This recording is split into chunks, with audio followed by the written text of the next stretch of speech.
Well, looky who we have here. Have you been on the podcast yet? Um, I don't know. You have. I have. She has. When? I don't. This was a long time ago, and there One of was the first ones, right? Yeah. Yeah. Because she was supposed to be the co-host, but then she ended up not being able to, so we had to start with Kat. I was the second choice. Yeah. No, you were supposed to be the producer.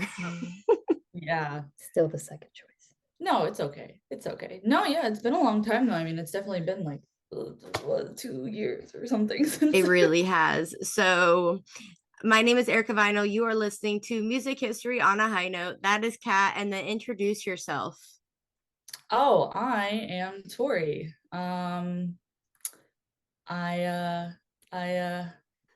Man, I got 4 letters in my name, and Tori with a Y. because why not? And Hey, both of you. and I'm here, I'm living, and I'm excited to learn some stuff. Although my morning started out a little rocky because I made some dinosaur oatmeal and all the eggs dissolved, and that was kind of a bummer. It's like the whole reason I buy it is to eat the eggs like whole. That's some bullshit, bro. What? I feel like that's when you can get your money back. I feel like it's such a disappointment to just look down and see a bunch of like dinos in my oatmeal already. It's like, no, what's the point? You know? That's like going in the cereal box to get the toy, but somebody already took the toy out. Yeah. Or like unwrapped it for you and then played with it and then put it back. Ew. Really grubby little hands. Ew. So how have you guys been? We're just gonna start off a little bit, get to yeah. Get to yeah. I've been good. Yeah. Well, I mean, it's life, man. I was good. I was not good. I was great. I was, doing my thing for a hot minute. Yeah. Like it sucks I could have been part of this stuff. It happened in a part of my life where I became like super involved with other things, and like work became like this big part of my life. And God, but I'm so glad like now things have changed and I get to do stuff like this more because it's actually things that I want to do and they're super fun to do. And I get to talk to people like you guys and, reach out to a community that's like actually interested in the same shit that we are. So what I'm hearing is you're probably going to be on more often. I can see that happening. Hell yeah, brother.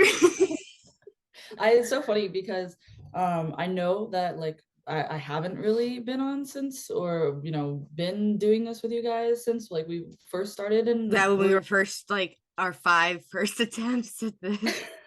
Yeah. And there's a reason like people call me Ghost Tori, because I'll just like disappear for 6 months and then I'll pop back up in people's lives and just that's fair. Like nothing happened. Like, what's up? How's it going? Still like you. And they still want to hang out with me. I have no idea why. I often question it, but it's fine. It's cool. It's whatever. Whatever. The truth. So, yeah. What was that, Kat? No, you had me thinking, do people actually know that we tried starting this podcast like video wise? I talked about it on my page like years ago, but yeah, we tried doing this visually first. That was a shit show. Yeah, it didn't make any sense. Yeah, that did not go as we planned. It was fine. Interesting. It was fun, but yeah, I don't think it was how things should have started out anyways. So maybe someday. I know this one, this visual is going to be on YouTube. But yeah, so cool. So now we fucking have Tori, and now it feels like a complete circle again, or a triangle, however you want to say. A triangle. I don't know if it could be a circle. Listen, I tried. Okay. Geometry. I mean, you could do. No, that would make it work. Never mind. That's a fucked up circle, bro. Shut the fuck up. Well, Erica, how have you been? Yeah, it's been a while. Why are we asking me this question? We all know that Erica's never got the right answer for this question. I don't know. I mean, my life has been a shit show, financial shit show, and but and coconuts. I got this research done before the day we're recording this episode. Woo! Thank you. I felt really proud about that because usually we'll be setting up and I'll be like, God damn it, I gotta finish this. Yeah, I think it was last time we recorded? This girl was like up to 6 a.m., 5 or 6 a.m.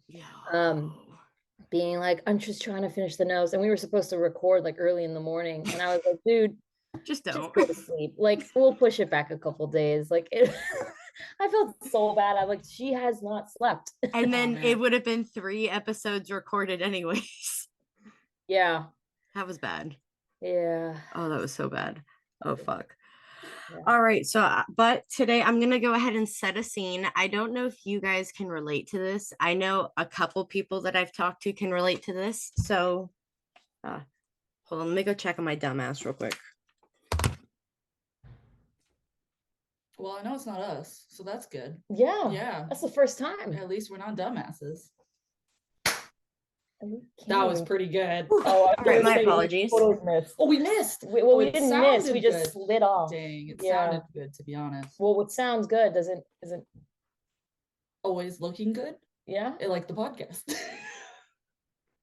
But like, because we look too. Because we look like I guess I came out wrong because we look like poop. Speak for yourself, dude. Alrighty, so we're gonna set a scene here, you guys, because I know you guys will go on forever. So imagine you're a little kid and you've spent the night at your grandparents' house in like the guest room, and they have one of those old radios on the nightstand playing like a radio station to put you to sleep. And you wake up on the Sunday morning, and who do you hear doing the reruns of the countdowns? Who is it, Kat? Casey Kasem. Yes. Casey Kasem. Wow, my childhood. Wow, that brought back a lot of things. I was going through my mind, and I was like, Delilah, or no, that was the nighttime. That was the nighttime one, or the really early like morning. The one we were falling asleep in the car, and you're like, yeah. I was hanging out with somebody recently, and somebody goes, "Did she die?" I'm like, "No, isn't she the suicide lady whose son killed himself?" Yeah, you didn't know that? My mom told me that. We were just wondering where she was yesterday. That's so funny. Oh, no. Her son killed himself. I don't know if she's dead. I don't think she is.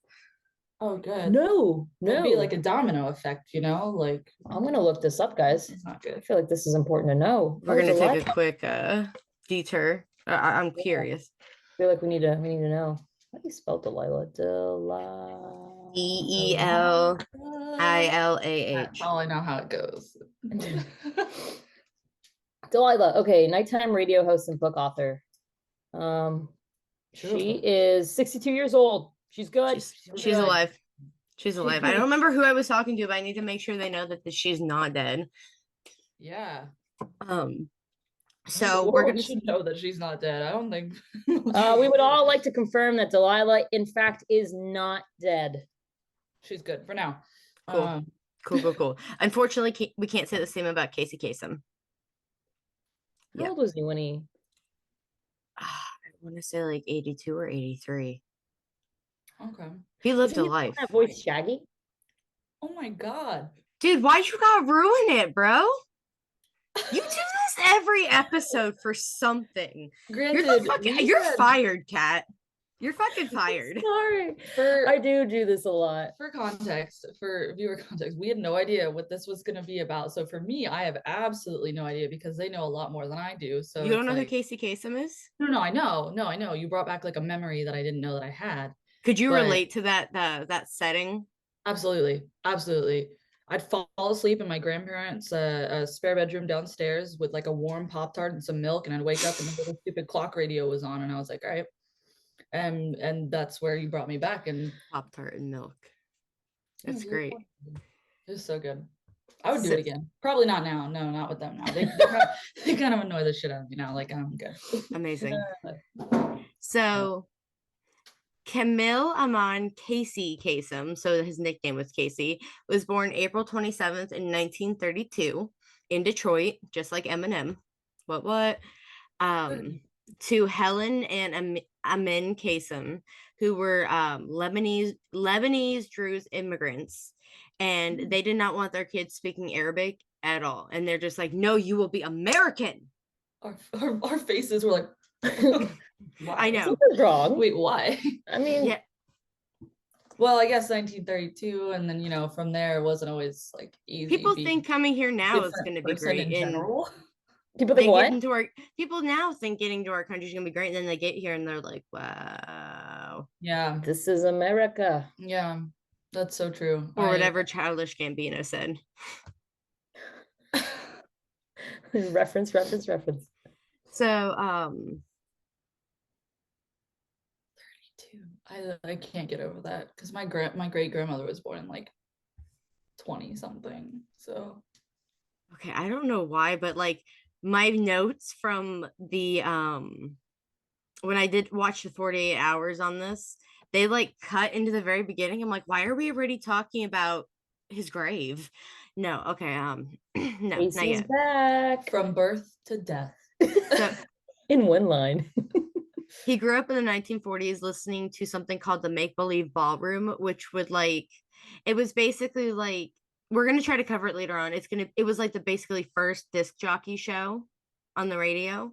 And it made him realize he kind of wanted to follow a career in radio, which like kind of thinking back on it, like because of how much I like adored listening to Casey Kasem on the radio every weekend, I'm pretty sure that might have helped stem my want to be on the radio. Yeah. I realized this while I was doing the research. I'm like, thank you, Mr. Kasem. Thank you for this. And his first radio experience was covering sports in the Northwestern High School. When he moved on to Wayne State College, he voiced children on radio shows like The Lone Ranger and Challenge of the Yukon. The Lone Ranger. Oh. 1952, he was drafted into the Army and sent to Korea, which he worked as the DJ and announcer for the Armed Forces Radio on the Korean network. Do they had a DJ? That's like, do you guys know that movie with Robin Williams? Oh yeah, Good Morning Vietnam. Yeah. I don't know if that's I know what it is. I've never seen it. But no, Well, they have military radio. That's what it is. Yeah. Robin Williams, he becomes part of like the radio station or Yeah. something. And it just reminded me of that. Mm-hmm. That's So after cool. the war, his professional career officially started. He moved to do Detroit's WJLB and WJBK. He was also so I guess for the grocery store Kroger, they had this like mascot at one point, Kroger the clown. Oh, Krogo the clown. What the fuck? I can only find one picture of it online and it is haunting. I really don't like that. I don't really either. Don't. I'm not like against clowns. I'm really not. It's just I don't think that they should be mascots for things. No. No. So he left the radio to help his parents tend the grocery store they owned. And is that what he looks like? Yeah, sorry, Erica. We had to see what Kroger the clown looks like, but Krogo with a K, right? Kroger is Krogo. Krogo. Is it Key? You mean K? Krogo the K. Casey Kasem. Here it is. Oh wow, she's right. There's legit. Is it like a yeah? That looks like something else. That looks weird. I'm glad that doesn't look right. I'm glad I wasn't around for that. Yeah. Okay. Anyways. So at some point he spent 6 months in New York City attempting to be a stage actor, but he couldn't find work and it wasn't really going well for him. I feel like that's all of us. So what? I said I feel like that's all of us sometimes. Yeah, right. So he went back home and he tried to go back to WJBK, who sent him to WJW, who coincidentally needed somebody, excuse me, not only for the radio, but they also needed a late evening TV show host for the Cleveland Bandstand. So he would go by Casey at the mic and he would tell anybody they could spell it any way they wanted to. He just didn't care.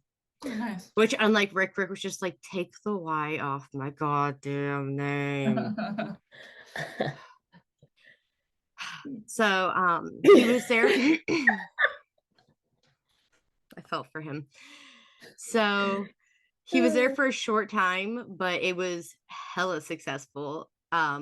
He had a strong disliking for like the top 40 stations, WHK and KYW, which I can't find any evidence they were actually ever top 40, let alone like music stations.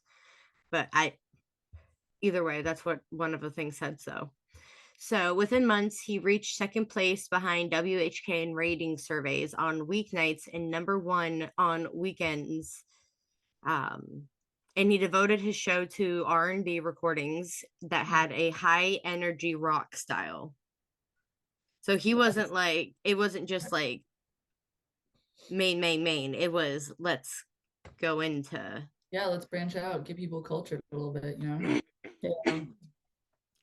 So this is something I know neither of you have ever heard of. There's something in the, I want to say the 50s or 60s called the payola scandal. This is something I also want to cover eventually. It was basically where DJs would and promoters would or promoters would pay DJs to play certain songs on the radio by their clients to make it seem more popular than it being requested by popularity. Oh, okay. Did they don't still do that? Because I feel like sometimes, or at least when it was like the 2000s or something, there was no, it's pretty like much songs like that were what like, okay. well, they also go off like the charts of what plays like iTunes wise, Spotify. So it's different. They use different charts back then too. Okay. So basically, so Casey wasn't a part of it, but the studio wanted everyone to make sure they knew that he wasn't associated with the scandal. And so once a night, Casey would make the joke, the payola tune of the night, just to kind of make fun of them. And that never hurt. The scandal never hurt his career. Wow. Good. Yeah. So he really made it out of there alive. Thank God. Yeah, it's kind of lucky. So while hosting Cleveland Bandstand, he started taking pep pills, which I can only imagine is like just basically speed. Yeah. So he once forgot them on the way to the studio, and he literally threw that ass in a U-turn to go and he went back and got him. And when he did, he's like, this shit's not good. And then he's just like, nope. And he never took him again. Like he just went straight from being like, I gotta take him to, ooh, nope, never again. Went from I need some pep in my step to I'm gonna never mind. Like cool. Huh. Oh. Talk about putting cold turkey. Yeah, literally. Yeah. So WJW switched formats to start playing beautiful music, which was basically like classical music. And this was allegedly because of the scandal. In case it was like, no. And by going over to WBNY station. One of the GMs at the station in San Francisco said, hey, dude, you got to tone down your delivery just like a little bit. Because you remember like how just he spoke. Like he just had one of those voices. It was very like soothing. Therapeutic. Yeah, okay. It's like one of those ASMR voices. That's Casey Kasem's voice for me. But very like therapeutic, but also very like entertainment. Like you're like, this guy is like a big thing. Like, so one of the things he was known for that people tried to tell him was probably not the best idea, which obviously didn't matter, was him not just saying, okay, here's number 9 X by X. He would talk about the music. And he would give these biographical tidbits on the artist, which would be like dope as fuck. Remember, he kind of go into these little stories. So I'm actually going to play you a clip of his last broadcast in a little bit. Yes. Not only will it give you chills, it'll make me cry. But it kind of does that same thing too. It's dope as fuck. So and I literally I would kind of do that on the AMP app when I did the radio stuff, which like, will I be the next Casey Kasem? No, fuck no, but I wish. I ain't got no therapeutic voice. My voice sounds fucking awful. I know what I am. My mom says I sound like I smoke 2 packs a day. Oh my God. She also tells me my titties are saggy, so I take what she says with a grain of salt. I don't think we should believe everything our moms tell us. Damn, she just destroyed you. But don't you believe that, Erica? You got nice titties. Good for you, bud. Thanks. I have to pump her up. That doesn't so he was inspired to do all this from finding a Who's Who in Pop Music 1962 magazine in the trash. iconic because one man's trash is another man's whatever Macklemore said. But I don't know. Whatever Macklemore said. So East LA began in East LA he began killing it with the R&B music scene radio. Come on, person. Something like that. We were thinking about it. Yeah. I don't know, something good. So he started acting in low budget movies and radio dramas. He would host like dance hops on local TVs, so kind of like the bandstand almost, to which he attracted somebody else we're going to talk about eventually, the attention of Dick Clark. Oh. Whoa.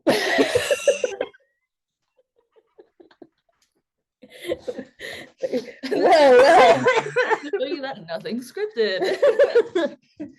That's funny. Gosh. That's really So he recruited him to co-host the Daily Show Shebang, which was a music show in 1964. He also joined the cast of Hawaii Five-0, Ironside, and The Dating Game. Oh yeah. In the movie, I think Glory Stompers, he plays a character called Mouth. In 1964, he had a minor single spoken word like song called Letters from Elena. And it was about a story of a girl who met up with George Harrison after a San Francisco show. And it hit the chart low, but it was spoken word. I know. Bizarre, right? Such a That's what they do. What does that mean? Well, you know when you go to like poetry readings and things, like at least back then or whatever, they were always like, okay, because they don't snaps. Hey, I like to add a little spice. I like to do like the bowling nod, instead of the claps. You're just to just present. You're like, that was good. Yeah. Continue, please. Educate us because clearly we need it. Yes. So 1969, which Kat already fucking ruined this, but I had no idea until doing this research that he was fucking Shaggy. Like the old ones. Like the original, like he was Shaggy up until it's in my notes somewhere. He was Shaggy up until 2005. 2005. So 9. In fact, his last, we'll talk about it actually in a minute. So would that be What's New Scooby-Doo? No, was it where? I'll tell you what his last role is, but you need to calm down. Okay. I know What's New Scooby-Doo. I know What's New Scooby-Doo What's in French. New Scooby-Doo? Yeah. Okay. Interesting. So, on July 4th of 1970, he started his show, his own version of Your Hit Parade, with Don Bustany, Tom Rounds, and Ron Jacobs, the American Top 40 with Casey Kasem.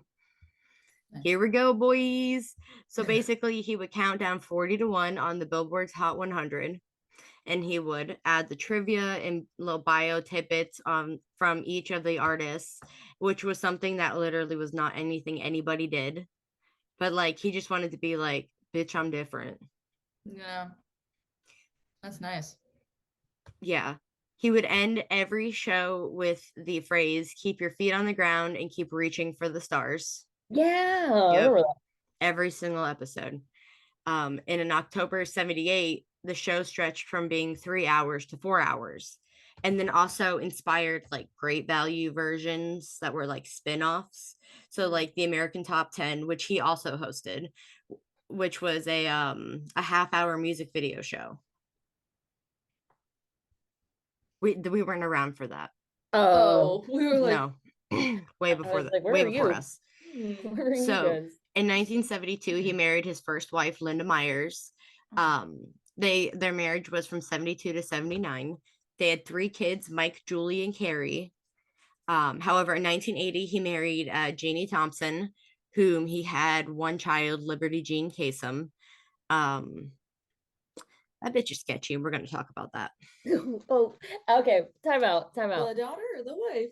Every time we have a podcast, there is that one person that Erica's like, this person is fucked up, or they're sketchy, or this, sketchy AF. Yeah, and it's gonna be fun. It just goes to show you that, I mean, like, one in every three are probably like sketch, you know? It probably wear Skechers. I'm glad you started doing what I was doing, but I couldn't make it as obvious, Tori. I can't help it. My face just reacts to I'm things. sorry to the audience. I'm sorry. Well, no, because she's looking at me and you, and I'm looking at the both of you because she said 1 and 3, and there's 3 of That's us. what I was thinking. I was Thank like, you. That's why I was like, thank you, Tori. Oh, See how me and her on the same wavelength and Kat's just on her other fucking planet? I was thinking about Skechers and you guys. Oh, wait a minute. that's okay. Let's move on.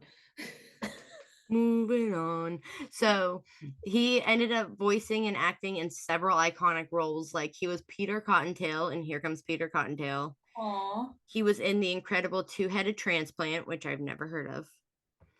From 73 to 85, he was Robin in the Super Friends and their franchise shows. He played Alexander Cabot III in Josie and the Pussycat Dolls. Oh, okay. Yeah. I don't know what that is. Do you know what Josie and the Pussycats are? What? No. You know where it's like they're a band and it's Yeah. like Josie and the Like, Pussycats. and they like dressed as cats almost. Yeah, Like, Yeah, that's probably why I hate really cats. cool looking kind of cats. No? Not like Broadway No. cats. Broadway But cats. he also provided several voices for Sesame Street. Who? Just several different voices. Oh. So in 19 Snuffleupagus. That'd be so. Sorry. So in 1988, he left the American Top 40 over a contract dispute, to which he signed a 5-year, $15 million contract with Westwood One and started Casey's Top 40. And he used a different chart instead of the Billboard Top 100. He used the Radio and Records Contemporary / Pop Radio Airplay chart. He also went on to host 2 shorter top 20 countdowns at the same time. And in the late 90s, he hosted and then also was inducted into the Radio Hall of Fame. That's cool. I think I remember as he should. Yeah. I didn't. From this is another thing we won't remember unless you somehow do. From 1989 to 99, he hosted Nick at Night's New Year's Eve music video countdown. Wait, from what years? 89 to 99. Yep. Nope. Did not. Man, it was all blur in the 90s. You were too. Yeah, it was a tough time. Okay. You're terrible, tough too. So I mean, I remember like staring at the TV, but I have no idea what anybody was saying. So after Casey left, Shadow, not spelled normally, his name spelled Shadow, like a female deer. However, the show was canceled. Okay, we'll give it a couple minutes. So the show was canceled in 1995, and then Casey regained the rights to it in 97, and then the show went right back to air in 1998 on the AM/FM network, which is now Premier Radio Networks. One thing that was known about Casey is he was extremely active in supporting Lebanese American / Arab American politics. He published a brochure, Arab Americans Making a Difference. And here's actually a quote that I found on the time when he worked doing voices for Transformers. So, yeah. So he said, a few years ago, I was doing one of the voices in this TV cartoon series Transformers. One week, the script featured an evil character named Abdul, the king of Carbomdia. Oh, okay. That's not what I was thinking. No. Yeah, I'm guessing it's like a Cambodia, but like a Carbomdia. Yeah. Carbombia? That doesn't sound great. No. Carbomb. Oh, Transformers. Oh, Carbomb. Duh. Continuing his quote, he was like all the other cartoon Arabs. I asked the director, are there any good Arabs in the script for balance? We looked. There was one other, but he was no different than Abdul. So I told the show's director that in good conscience, I could not be a part of that show. That's good. Good for him. Yeah, that's nice. I mean, staying true to your roots and your people and your culture, what you believe in. after the movie Aladdin came out and they had announced that they were doing the second one, he had called for like a more fair depiction of the heroes versus villains in that sense, because they're always seen as villains. Yeah. Is there a second Aladdin? There were like 3. Return of Jafar was one of them. I never saw them though. It was basically garbage spinoffs. Oh, so all of them were depicted as bad guys and they never had good guys. Yeah. Gotcha. Well, that sucks. So in 2003, Casey said once his contract expires, he would be leaving American Top 40, and then he was replaced with Ryan Seacrest. Can't fucking stand him. He literally he loves taking everybody's jobs. Like, dude, chill the fuck out. If you had a book of careers, you would just see Ryan Seacrest as every single career. Yeah, I swear to God, dude. What, take our jobs? But we doesn't take our jobs. Well, that'd be okay. He can try. So Depends on which one. Casey was like, yeah, I'll do more small shows, such as like maybe contemporary. So like he did the American Top 20 again, one of them of which was reduced to top 10, which is rude. Yeah. In April 2005, the TV special American Top 40 aired, hosted by Seacrest. And Kasem only appeared in it, which he should have hosted, but I digress. All right. 2009. Premiere said we're not producing your countdowns anymore. In case Casey was like, well, I'm not fixing to find a replacement. So he retired with his last show on July 4th, 2009. And I'm going to have us switch to a new Zoom room. And then once we get in there, I'm going to play you the last clip of his last episode. Nice. Let's do it, Captain. All right. Give me just a second. Is that where we do the whole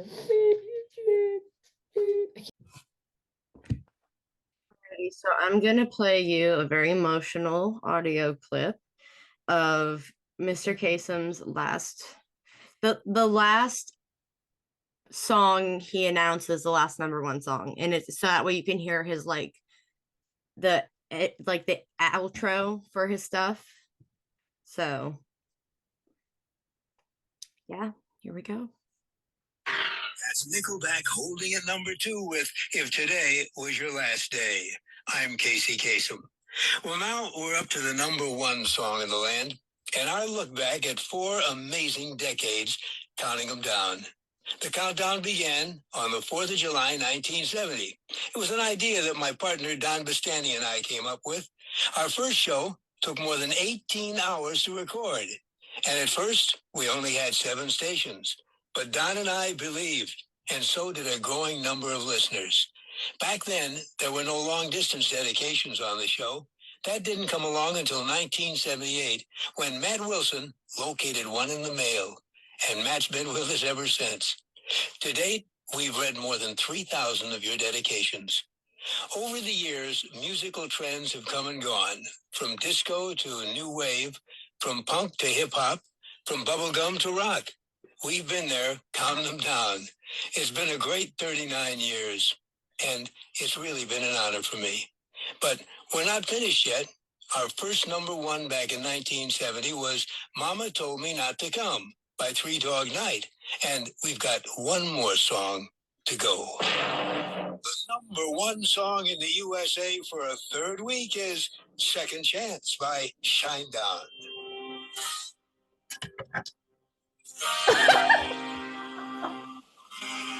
And then Of course it was the Ericas voice. And then the outro. There it is, the #1 song in the USA on American Top 20 for a third week, Second Chance by Shinedown.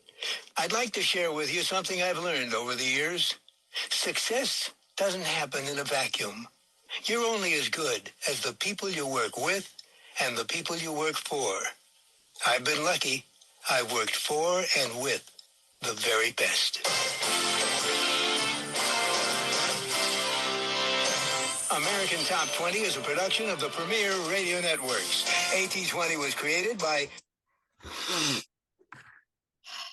I'm not gonna lie, even I get a little emotional. I feel like as we were talking about, and like there was this moment that you brought back, but also like just hearing his voice, I was like, oh my God, I didn't realize like, yeah, I'm not really good with putting like names and faces, even though it was on the radio, I'm like not really good with putting names to voices sometimes. So like hearing it, I was like, oh man, wow, that was literally like a lot of us growing up and listening to him. And it's like, oh wow, dang, that's crazy. Just like his impact and how long he had been on. And You know how I found that clip? Oh, So last May, I traveled to Nashville to see a Shinedown show. And that's how they introduced Second Chance, was they played that last little bit. And like me and the people I was around, which I didn't know some of them, and we just kind of look at each other, we're like, Casey Kasem, what the fuck? And then all of a sudden you hear the number one song is Second, and we're all just like, stop. Like just thinking about that just gave me chills. I was just like, no. And then Nickelback having been number 2, and then number 10 was Daughtry. oh my gosh, That is a testament to what the 2000s music charts were like. that's that's crazy. when he crazy. said, wait, what's what's 2000s, man? I mean, yeah, I guess you're not. Sometimes. Oh, that was, oh, buddy. I've been so excited to show you guys that. I'm really glad I heard it. Yeah. Only for the sole fact that because I've literally been like, I've listened to it quite a few times. I was showing Jess the other night, and I just kind of look at her. She goes, "Are you tearing up?" And I said, "You'll see." And then she goes, "I'm like." They have it all. They beat Tom Petty's record for most number one songs on the rock charts. They're Billboard's top mainstream rock band of all time. They raised, what was it? Almost, they raised, I think, $750,000 during COVID, and they were Casey Kasem's last number one he ever announced. The motherfuckers are true G's. That's crazy. Sorry, everything it always ends up coming full circle back to Shinedown. You notice how that always happens? Yeah, that's why when I heard it, I'm like, of course. God damn it. So Kasem's last role that he was credited in for as Shaggy was for Scooby-Doo and the Samurai Sword. Nice. He still did a few of the voices of Shaggy and some other characters, but he wished to remain uncredited for it, which is like, okay. Yeah. So and one thing that was to note about his time voicing Shaggy, so throughout his life, Casey was a dedicated vegan, animal rights, and environmental activist. And he quit. Awesome. He quit voicing Shaggy in the 90s when he was asked to do a Burger King commercial that was to forgo Shaggy being a vegetarian.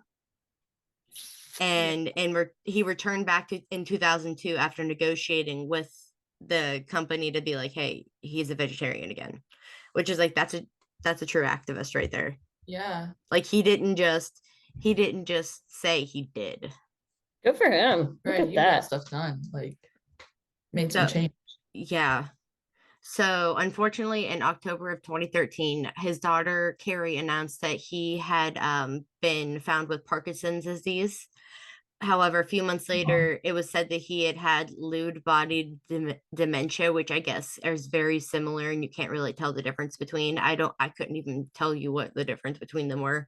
Mm-hmm. But like in his last few months, it's heartbreaking. He couldn't speak. His wife, Jeannie, withheld all contact from his kids with him. Like, and these grown adults, they protested outside of his home with family and friends because they wanted to contact their dad because they were worried. And they sought to get a conservatorship for him. However, the court shot them down. And again, Jeannie's shady as fuck. Yeah. So in May of 2014, May 7th, Jeannie removed him from his nursing home in Santa Monica, which is where he wasn't getting any of the drugs or anything he needed. So on May 12th, Carrie was granted a temporary conservatorship, and the court said, but we've got to investigate where he is, because his attorney said he's not in the country, even though he was found in Washington. But so she was lying about like Oh, where. absolutely. Why? So I'm going to pull a direct quote I got from Wikipedia on this whole thing. So on June 6, 2014, Kasem was reported to be in critical but stable condition in the hospital in Washington state, receiving antibiotics for bed sores and treatment of high blood pressure. It was revealed that he had been bedridden for some time. A judge ordered separate visitation times for Kasem's wife and his children from his first marriage. Judge Daniel S. Murphy ruled that Kasem had to be hydrated, fed, and medicated, as a court-appointed lawyer reported on his health status. Gene Kasem claimed he had been given no food, water, or medication the previous weekend. Carrie Kasem's lawyers say that she had him removed from artificial food and water on the orders of a doctor and in accordance with the directive of her father signed in 2007, saying he would not want to be kept alive if it would result in a mere biological existence devoid of cognitive function and with no reasonable hope of normal functioning. Murphy reversed his order the following Monday after it became known that Casey's body was no longer responding to the artificial nutrition, allowing the family to replace Kasem on end-of-life measures over the objections of Gene Kasem. On June 15, 2014, Kasem died at St. Anthony's Hospital in Gigi Harbor, Washington, at the age of 82. The immediate cause of death was reported sepsis caused by ulcerated bed sores.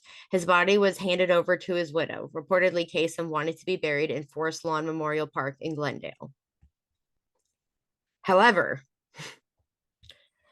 July 19th, the court allowed temporary restraining order against Gene for Carrie, so Gene couldn't cremate his body and they could autopsy.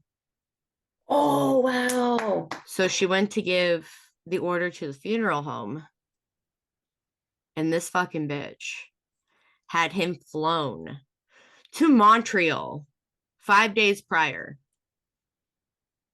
Montreal. And then he was moved and buried in Oslo, Norway. Ask me why. Why, Eric? Nobody fucking knows. He had no ties there. Like, none of it. She totally was just trying to. Like, everybody's confused as fuck.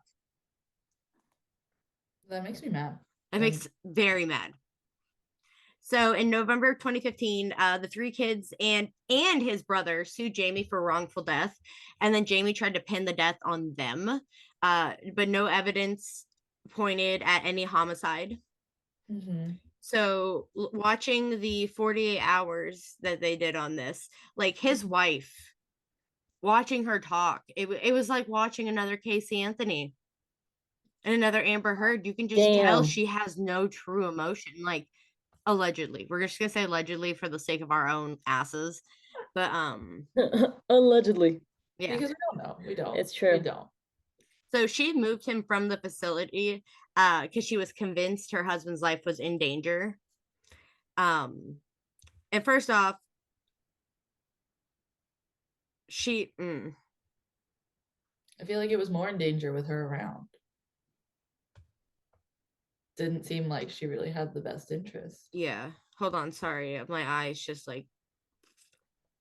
So his state value, like his value is $80 to $100 million. It is $80 to $100 million more than I'll ever see in my lifetime. That's funny. Did she get that? I don't really know. They didn't really specify in the money wise. So both swear his death was long-term premeditation because of getting cut off. So his wife swears because she says that they were getting cut off money wise, the children. But apparently Casey's kids had Casey sign a form in, I believe it was a FedEx, where they have like the notary to give them full control over his healthcare, which it seemed a lot safer than Jeannie. But of course she was refusing to let the kids see him because We lived in fear. Bitch, shut the fuck up. And so did you guys watch the Casey Anthony thing? What, like, it just like the trials or like No, subject- the thing on The newer Netflix. thing? The Yeah. newer? I have not, no. So when you watch it, you'll see Casey refer to Kaylee as her daughter, but she never refers to her as Kaylee. Jeannie only refers to Casey as my husband, my husband, my husband. It's a little sus. She doesn't want to say his name, but why? Maybe because then you'd slip up if you know. like she was like training herself to make sure like she always like she's like or just got this ingrained in my brain. So the day she took him out of the facility, it was 2:30 in the morning. She ordered the IV and nutrition tubes out and checked them out immediately. She was told that she was putting him in harm, and she said, no, that's not true. And so days prior, he was reported missing, essentially.